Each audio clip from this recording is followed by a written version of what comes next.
میرے علیہ سنت کی بارگاہ میں عرض ہے کہ کیا چاندی کی انگوٹھی کے اوپر سونے کا یا اسٹیل کا یا کسی اور دھات کا کوٹ کر کے یا پالش یا پانی چڑھا کر پہننا مرد کو جائز ہے یا نہیں؟ اس کے بارے میں رہنمائی فرمائیں۔ سونے کا پانی چاندی کی انگوٹھی پر چڑھا ہوا عوام پہنے تو پہن سکتے ہیں، علماء بچے، اس سے کہ لوگ پھر اس کو سونے کی انگوٹھی کا جواز بنا لیں گے۔ تو مرد کے لیے اگر چاندی کی انگوٹھی پہننی ہے تو وہی جائز والی 4.5 ماشا چاندی سے کم وزن ہو، ایک نگ ہو، اس میں وہ نگ شرط ہے، وہی انگوٹھی پہنے، ایک نگ والی، ایک سے زیادہ بھی نہیں۔ تو ویسے اب اتنا سونے کا پانی رائج نہیں ہے، تو چاندی کی انگوٹھی بھی یہ مذہبی لوگ یہ سمجھ کر پہنتے ہوں گے، ہر طرح کی چاندی کی انگوٹھی پہن لیتے ہوں گے بعض لوگ کہ یہ جائز ہے، ہر طرح کی جائز نہیں ہے، ورنہ سونے کے پانی والی شاید رائج نہیں ہے۔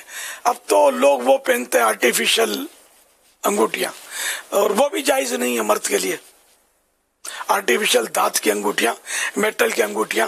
جو جائز انگوٹھی ہے اس کی پہننے کی بھی فضیلت نہیں ہے، فضیلت ہوتی تو میں حاصل کرتا رہتا، بچنا ہی بہتر ہے اس سے۔ صرف وہ جائز انگوٹھی بھی جس سے مہر لگانے کی ضرورت ہو، اسٹیمپ لگانے کی ضرورت ہو، اس کے لیے سنت ہے۔ جیسے مفتی اگر مہر لگائیں تو اس کے لیے سنت ہے، نگینہ یہاں ہو وہ یوں مہر لگا دے، قاضی میننگ جج وہ مہر لگاتے اگر انگوٹھی سے تو اس کے لیے سنت ہے کہ وہ اس سے یوں مہر لگائے۔ تو اب یہ کہیں دیکھا نہیں ہے کہ کوئی مفتی صاحب یا کوئی قاضی صاحب اس سنت پر عمل کرتے ہوں، وہ نہیں ہے، نہیں کرتے تو گناہ گار بھی نہیں ہے۔ اب ایک سے ایک اسٹیمپ آ گئی ہیں، وہ لگائی، ٹھپا مارا، آسان ہوتا ہے، تو یوں چل رہی ہے۔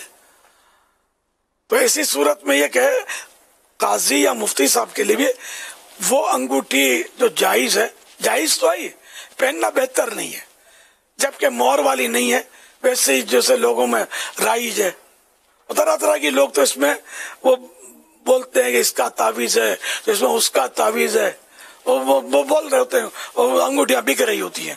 میں فتوے مسئلے انہی کے بیان کر رہا ہوں جن کی طرف تعویذ منسوب کیے جاتے ہیں۔